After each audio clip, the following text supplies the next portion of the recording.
తూర్పుగోదావరి జిల్లా రాజవరం నియోజకవర్గం కోరుకొండ మండలంలో వైఎస్ఆర్ రాజశేఖర రెడ్డి జన్మదిన వేడుకల సందర్భంగా మాజీ ఎమ్మెల్యే జక్కంపూడి రాజా ఆధ్వర్యంలో ఘనంగా రాజశేఖర రెడ్డి పుట్టినరోజు వేడుకలు జరిగాయి. రాజశేఖర రెడ్డి చిత్రపటానికి పూలమాలలు వేసి కేక్ కట్ చేశారు. అనంతరం doctor YSR Jakkampudi Rammohan Rao blood centre ఆధ్వర్యంలో పలువురు రక్తదానం చేశారు. ఈ కార్యక్రమంలో ఎమ్మెల్సీ అనంత ఉదయ భాస్కర్ పాల్గొన్నారు. అనంతరం మాజీ ఎమ్మెల్యే రాజా పార్టీ కార్యాలయంలో విద్యా సమావేశం ఏర్పాటు చేశారు. ఎమ్మెల్యే మాట్లాడుతూ 10వ తరగతి కూడా పాస్ కాని వాళ్ళు యూనివర్సిటీ గురించి మాట్లాడడం దురదృష్టకరం అన్నారు. ఈ కార్యక్రమంలో భారీ సంఖ్యలో వైసీపీ పార్టీ నాయకులు, కార్యకర్తలు, అభిమానులు పాల్గొన్నారు. సంపాదించినటువంటి డబ్బులు ఉన్నాయో దాన్ని ఇంకా మరింత పెంచుకునేటటువంటి ప్రయత్నం చేస్తూ ఈవేళ ప్రభుత్వ వ్యవస్థల్ని కూడా ఉపయోగించుకోవడానికి ప్రయత్నాలు చేయడం అనేది నిజంగా చాలా బాధ అనిపిస్తూ ఉంది.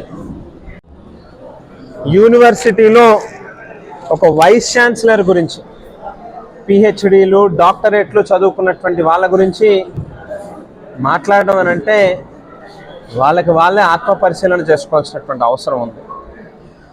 విశ్వవిద్యాలయం అని అంటే చాలామంది చదువుకునేటటువంటి విద్యార్థులు ఉంటారు, గొప్ప గొప్ప చదువులు చదువుకున్నటువంటి అధ్యాపకులు, ఉపాధ్యాయులు ఉంటారు.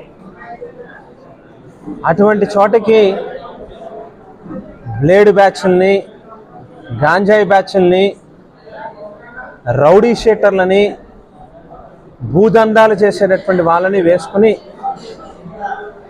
యూనివర్సిటీకి వెళ్ళడమే కాకుండా, క్రికెట్ బ్యాటింగ్లు చేసేటటువంటి వాళ్ళని వేసుకుని యూనివర్సిటీకి వెళ్ళడమే కాకుండా తిరిగి మళ్ళీ అదే యూనివర్సిటీలో ప్రెస్ మీట్ పెడుతూ ఆ ప్రెస్లో కూడా ఆయన చుట్టూ నుంచున్న వాళ్ళు ఎవరు అని చూస్తే మనకే అర్థమవుతుంది ఎటువంటి వాళ్ళని వేసుకుని వెళ్ళి యూనివర్సిటీలో ఈవేళ ఏ రకమైనటువంటి దౌర్జన్యాలకు పాల్పడతా ఉన్నారని.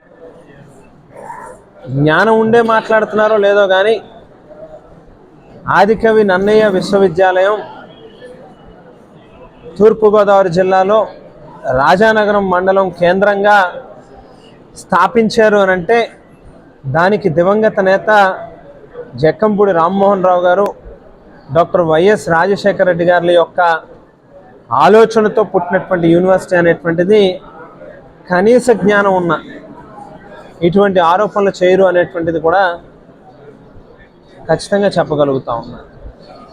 సో ఇవాళ అటువంటి గొప్ప నాయకుల తాలూకా ఆలోచనల్ని గతంలో తెలుగుదేశం ప్రభుత్వంలో పూర్తిగా అభివృద్ధికి నోచుకోకుండా దూరం చేసినటువంటి పరిస్థితులు 2019 నుంచి 24లో ఆ యూనివర్సిటీని అభివృద్ధి చేయాలి అనేటువంటి ఆలోచనతోనే అనేక అడుగులు వేశాం.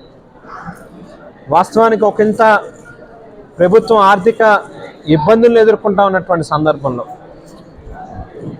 ప్రభుత్వం దృష్టికి పలుమార్లు ఇవాళకి కూడా నా దగ్గర మొత్తం ఫైల్ అంతా కూడా ఉంటుంది.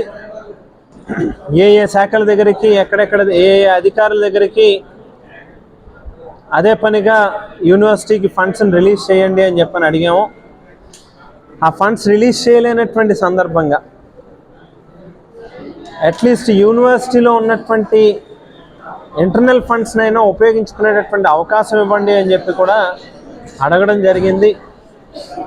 ఆ తర్వాత ఆ లోపల ఉన్నటువంటి కొన్ని భవనాల నిర్మాణం కోసం కూడా ప్రయత్నం చేయడం జరిగింది.